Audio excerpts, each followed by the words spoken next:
नमस्ते, सत श्री अकाल, आदाब, इस्लाम वालेकुम। जो चीजें आपको अच्छी लगती हैं उसी तरीके से राम राम नमस्ते। एक बात मेरे पास पहुंच रही है, मेरे मन में आई कि मैं आप लोगों के साथ इस बात को शेयर करूं। बेरोजगारी में नंबर 1 हरियाणा। इसका कारण क्या है? तो बहुत सारी भर्तियां निकली और वो बहुत सारी भर्तियां अपने सही मुकाम तक नहीं पहुंच पाई। अभी रिसेंट में हरियाणा पुलिस की कमांडो विंग की भर्ती निकली है, तो ऐसी ही भर्ती 2016 में भी निकली थी। 2 लाख के आसपास जो है छात्रों ने उसमें अप्लाई किया था। 500 रुपए फीस भी ली गई थी। बच्चों ने 500 रुपए के हिसाब से फीस लेकर के ना तो वो फीस वापस की, फीस लेना खैर वापस टारगेट भी नहीं है, टारगेट है जॉब के अंदर चांस मिले। 2017 में भर्ती कैंसिल कर दी। भर्ती कैंसिल करने के बाद अब तक कोई सुध नहीं ली। उसके बाद अब जो है भर्ती निकाली है, तो जो छात्र तब से इंतजार कर रहे थे, जिन्होंने जो भर्ती में जो है शामिल हुए प्रक्रिया में, जिन्होंने वो फॉर्म अप्लाई किए थे, जो इंतजार कर रहे थे, अब उनका क्या?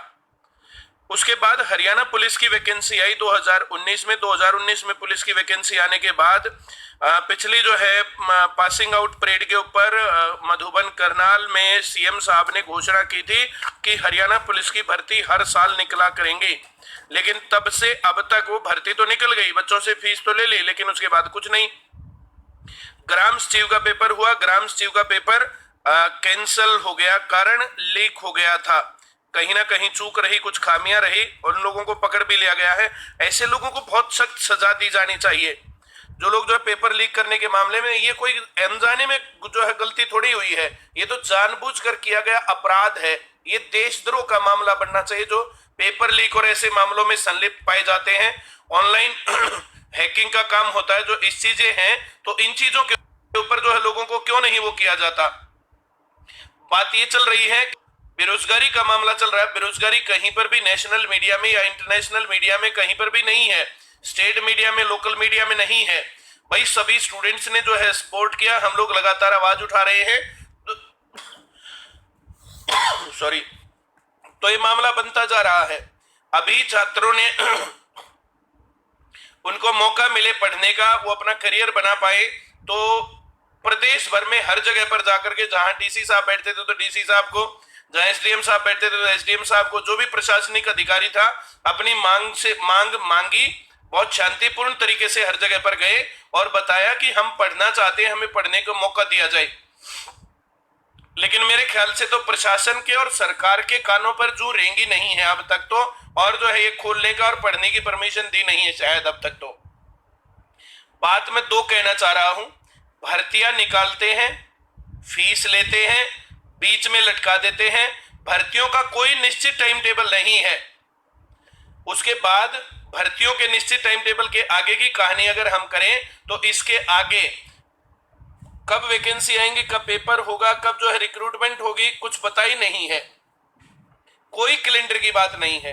पिछली टर्म के अंदर जो है हम लोगों की बातचीत हुई थी और सीएम साहब तक मैंने बहुत बार बात पहुंचाई थी, और इस बात पर बात होने लग गई थी कि रेगुलर भर्ती होंगी। लेकिन ये जो दूसरी टर्म में सरकार आई है, इस टर्म में जो बिल्कुल सत्यानाश कर दिया, एक भी भर्ती नहीं हुई है। 19 में क्लर्क की भर्ती हुई थी 2019 में, और उनके 20 में जो है लॉकडाउन के बीच में, कोरोना के बीच में ज्वाइनिंग हुई थी। अब वो ज्वाइनिंग तो सही हो गई, वो मामला ठीक है। 2019 के बाद, 2019 के बाद ना कोई पेपर हो लिया, ना कोई भी कहानी हो ली है। अब ये बात तुम्हारे मन की है अगर, और तुम्हें लगता है कि हाँ ये बात जो है बाहर तक जानी चाहिए, तो इस वीडियो को शेयर करो अब, और इसको कमेंट करो, और इसको जो है अपने दोस्तों तक पहुंचाओ।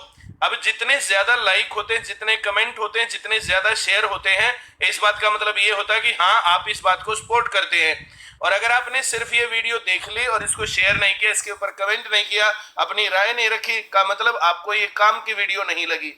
ये इसके ऊपर डिपेंड करता है। तो जो लोग, आप बहुत लोग जो है समर्थन में हैं, बहुत सारे पत्रकारों ने हमारे साथ मिलकर आवाज उठाई है, मीडिया के अंदर बहुत अच्छे तरीके से खबरें आई हैं कि भाई आप लोगों ने जो सेंटर ओपन करने की बात कही, स्कूल ओपन करने की बात कही, पढ़ने की बात कही, इस प्रकार का स्ट्रक्चर भारत में नहीं है। कहीं नेट नहीं है, कहीं बिजली नहीं है, कहीं पर जो है कूलर पंखे नहीं है, तो जो स्ट्रक्चर्ड पढ़ाई होती है, सेंटर में जाकर के पढ़ते हैं बच्चे, तो वहां पर सेंटर कूलर अपनी व्यवस्था करता है, या तो एसी व्यवस्था करता है, या तो जो कम से कम पंखे तो रहते हैं, लाइट का अरेंजमेंट होता है, चाहे उसको जनरेटर ही चलाना पड़े। लेकिन आपके पढ़ने का एक एटमॉस्फेयर बनता है, घर से बाहर निकलते हैं, पढ़ के आते हैं, वापस जाते हैं, प्रतिस्पर्धा महसूस होती है बच्चों के साथ, जो आपस में बच्चे पढ़ रहे हैं, भाई इसको ज्यादा आ रहा है, मेरे को कम आ रहा है, इतनी दुनिया पढ़ रही है तो मैं भी पढ़ूं, तो इस प्रकार की बातें चलती हैं।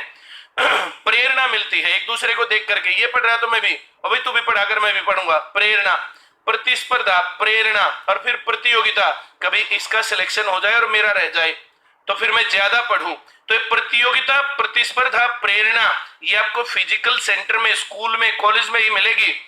ऑनलाइन हम रट सकते हैं कुछ भी, लेकिन उस पढ़ाई का इंप्लीमेंटेशन कैसे होगा, आपको जिंदगी में कैसे कैसे लोग मिलने वाले हैं, आपको जिंदगी में किस प्रकार से जो संसाधन मिलने वाले हैं, आपको कैसे पता चलेगा। तो ये कहानी है। तो दो बातें मैं आज जो कर रहा हूं, एक तो हरियाणा सरकार के कानों पर जू रेंग नहीं रही है, और जो है मेरे ख्याल से परमिशन दी नहीं है ओपन करने की। अब जो है आप लोग क्या कहते हैं कि ऐसे ही ओपन करना है या परमिशन का इंतजार करना है, पहली चीज। दूसरी चीज, जो भर्तियां हैं, इन भर्तियों के अंदर जो पुराने टाइम पर कैंडिडेट्स ने अप्लाई किया था, उनको कम से कम एक चांस तो मिलना चाहिए, उनका एक चांस का तो मौका बनना चाहिए। 18 से 21 साल उम्र तब थी, 18 से 21 साल अब उम्र है। जिन लोगों ने उस टाइम पर जो है अप्लाई किया था, तो कम से कम चांस तो मिलना चाहिए। अब सीट तो चलो 500 ही लोगों को मिलेगी। जो जितने अच्छे ज्यादा तरीके से पढ़ेंगे, जो जितने अच्छी तैयारी करेंगे, जो टॉपर्स में आएंगे, तो दो काम तुम्हें करने हैं। नंबर 1 आवाज उठानी है, और नंबर 2 अच्छे से पढ़ना है, प्रैक्टिस करनी है। अगर ये काम करते रहोगे तो तुम्हें जरूर सफलता मिलेगी। ऐसा नहीं करोगे तो फिर तुम पीछे हटने वाले हो। इस पर जो है कमेंट लिखने से, भाई जो है आप लोग कमेंट लिखते रहते हो, जो है समर्थन है, ये है, वो है, ये एक चीज बिल्कुल सही है।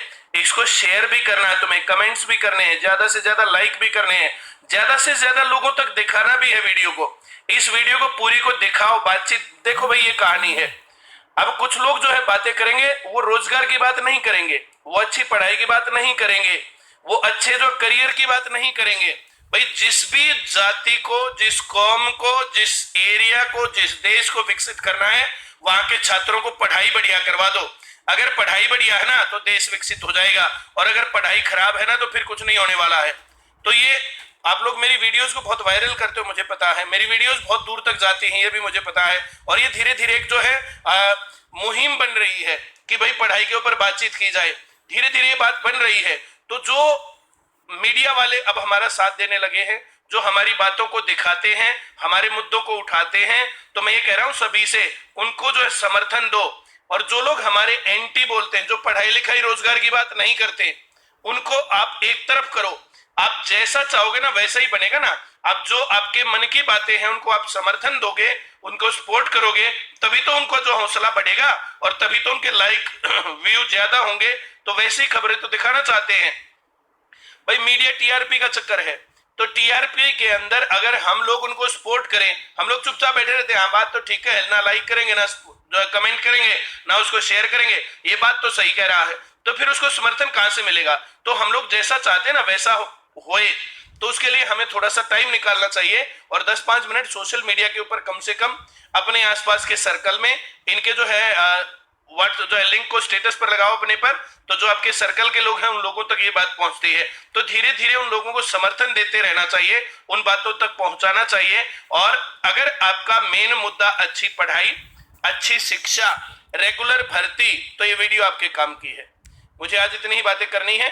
पुरानी ट्विटर के ऊपर कैंपेन चल रहा है कि पुराने 2016 वाले जो है कमांडर भर्ती, उसको जो है आप ट्विटर के ऊपर थोड़े से एक्टिव हो जाइए।